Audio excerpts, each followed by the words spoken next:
Hey everybody, it's Ryan Perry here with Stephen Jones. This is the Thought Leaders Show. This is actually our first episode, so we are excited to have you along, as I know you are, Steve. I am, as a matter of fact. So I'm really excited about this guest. This gentleman I have known for many a moon. And I tell you, Ryan, if you've ever had conversations with business owners where they say, sales are kind of slow, I need more sales, I need Hmm. more revenue, things like that, it's because they haven't talked to our guest. So, Steve Bendzak, I've known for a long time. Um, Decades in the sales world. Um, One of the things that he likes to mention is that he is a resource. He likes to help other people solve problems. He lives in the sales space, leadership development, sales development, team development. Welcome to the show, Steve. Thank you, Stephen, and thank you, Ryan. I appreciate it, and good to talk with you this morning.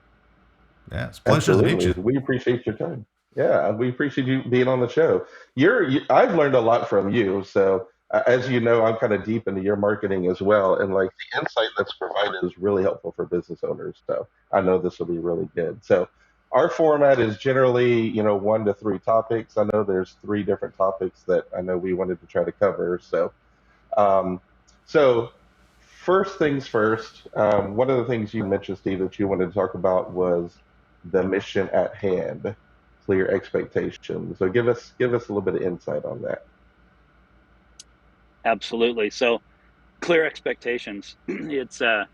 It's an interesting scenario with regards to any organization. Yet, I would say that 99% of all clients that I work with lack clear expectations for the individuals on their teams, and as a result, the individuals are uncertain of whether or not they're doing a good job or a bad job. And oftentimes the business is run predominantly on emotions and feelings as opposed to facts and clear expectations. So who should be setting those expectations? Is Um, it company leadership or is it team leaders? Great question. It can be developed in a number of different ways. It should start with the leadership team in identifying not the individual, yet it should identify specific roles and what those roles are in an organization that are critical to operate at the size of the company that they are. And then within those roles, identify what's the mission of that role. Just a single sentence usually works. And if you're talking about sales, it's to manage the relationships that develop the revenue for the company, whatever that might be. Um, Specific sentence. And then KPIs, key performance indicators. You want to have a specific metric or measurable so the individual can self manage themselves. Clearly understand if they're doing a good job or a bad job by looking specifically at the numbers, whether that's number of clients called, activities that have taken place, profitability of the organization, number of sales calls, what have you. There's a number of KPIs, key performance indicators. And then from that, what are the responsibilities? Because the responsibilities can be a little bit of that not clear, not defined, measurable, but a responsibility. Your Hmm. responsibility is to ensure that clients are engaged or to understand that the client is receiving the level of support they need to do their job. So, again, um, fairly simple in terms of clearly defining the expectations of the role that the company wants to hire as an individual.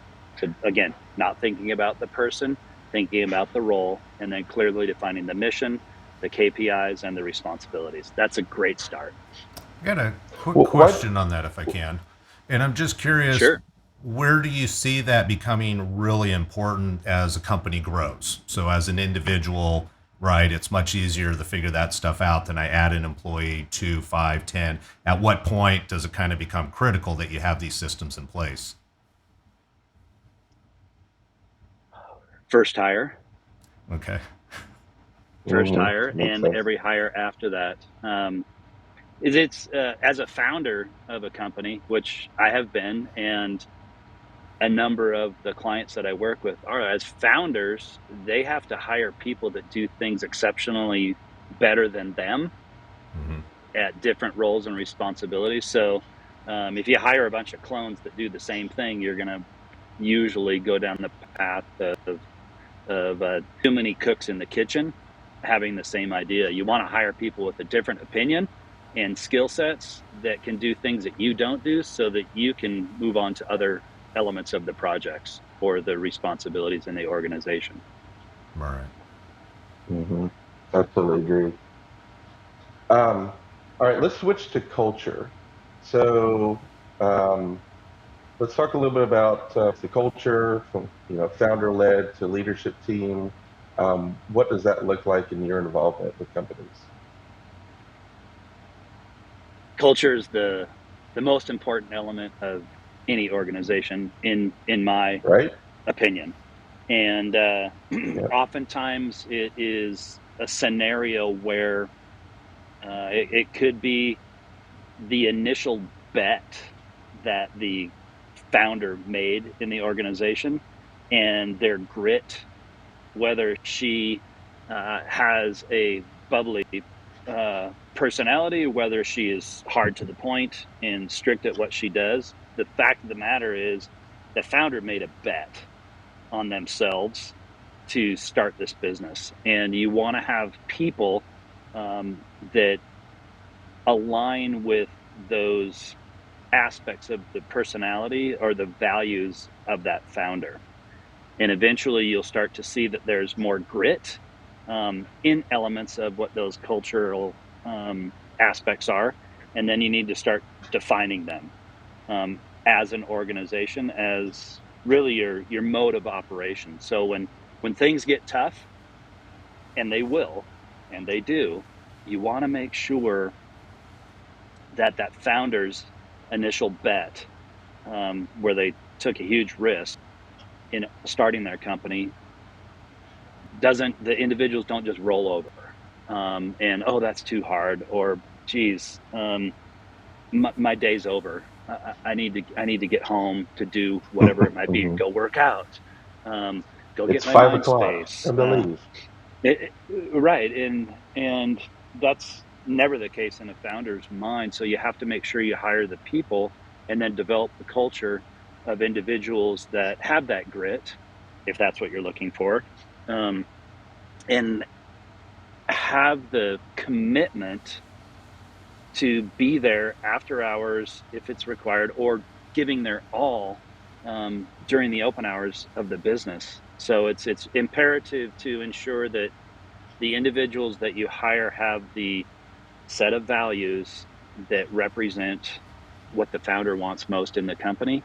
And then it evolves into the management team giving the owner, the founder, the confidence that their primary objectives are going to be delivered and lived out in an effective manner, to where um, you know that the person next to you is going to be there for you to back you up. That's the critical thing, is that you've got someone that has your back always. And that's what a simple explanation of values. The organization has your back. So when you're laying the foundation for culture for an organization, like, is it best to get the involvement of many people on the team to help identify what that culture should be, or do like it's just the founders and the C-suite, or if it's a small business, like just the leadership of the company, or do you feel like it should be a broader net to help set the culture foundation? Great question, Stephen. I think that it depends on the size of the organization, honestly. Yet Mm. let's just say 15 people. If there's 3 or 4 people on the senior management team, someone that represents finance, someone that represents revenue or income on the sales side of things, someone that represents marketing, and someone that is the visionary. So here we've got four. Let's just say that there's 4 people on the executive management team. You want to identify the traits of the people that are on the team that you most appreciate, respect, and that represents the organization in its finest form. Identify those traits of the people that are on the team, and that can help you start to define what it is that you want on your team. And those characteristics you can start to identify and maximize, or identify a word that represents that. Let's say trailblazer. Okay.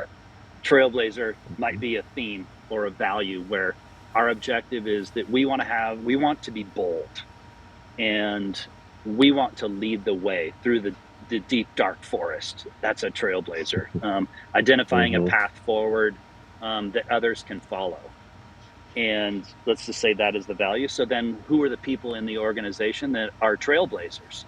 Who are the ones that walk fearlessly into the dark and Mm-hmm. start navigating a path forward, and identifying those people and saying they're trailblazers. These are people that we want to have on the team. And then those that are not trailblazers, you want to find out ways how you can help them, how you can coach them, how you can see if it's a good fit for them in your organization. And so Mm-hmm. eventually, when you have your set of values, that is what you will utilize to hire, as well as help others navigate their path forward in the organization. So hire and Yeah. fire by the values of the company.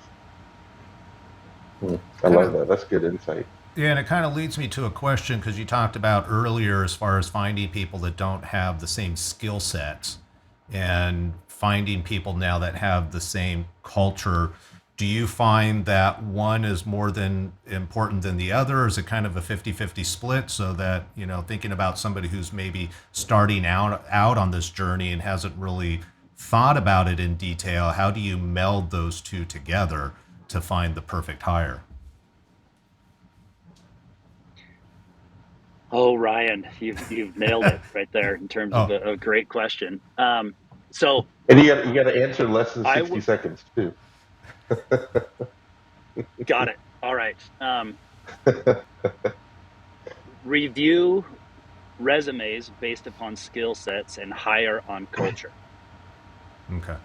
That's my answer. So you're kind of Um, filtering out the skill set to find the right people that have the skills you need, and then you're identifying the culture to kind of prioritize who you want to hire, it sounds like. Yes. So if we Okay. go back to the roles and responsibilities, you have a mission for a role. You need to hire someone that can do a specific thing. There's KPIs they're going to be measured on, so they have to actually execute and perform with autonomy, because they're going to be measured on the outcome of their KPIs. And then those responsibilities fall in there. So you want to identify first and foremost the individuals that can fulfill the role of those clear expectations, Right. the roles and responsibilities of the organization. And then when you go through the interviewing process, you want to make sure that they're a good cultural fit. So um, those are tricky situations. Yet do your research. Do your research, and then onboard those people with a 30-day, 60-day, 90-day plan that then leads to 6 months Mhm. and then a full year. These are it's People spend so much time interviewing, and then they drop the ball when someone Yeah. starts at an Mhm. organization. That's when you need to embrace them and make Mhm. sure that they represent you and the rest of the people in the organization in an exceptional way. And part of that is showing that you care, that you've hired them. Right. Yeah, I've had that scenario happen with companies I've worked for in the past, where it's like the initial interview and the first 30 days were great, and then you're kind of left on your own forever, and it's like that's not a good model. Yeah. Thank you, Steve. That's a We that's appreciate your that's insight. a my appreciation for the two of you. And again, I would just say that that's a topic for another discussion when we can go in effective onboarding and how to make sure you get the right people on board Absolutely. that are going to align with your values. So thank you, Mm. Ryan. Thank you, Stephen. I appreciate it, and I wish you Thank the you. best. Yeah. Our Yeah, pleasure. absolutely. We'll have that as another episode for sure. Yeah. Excellent. Hey, everybody. Thank you so much for watching, for listening, and thank you again to our special guest, Steve Bendzak with Equity Catapult. And you can find him at equitycatapult.com, but we'll give you that information and some details later. Thank you for watching, everyone.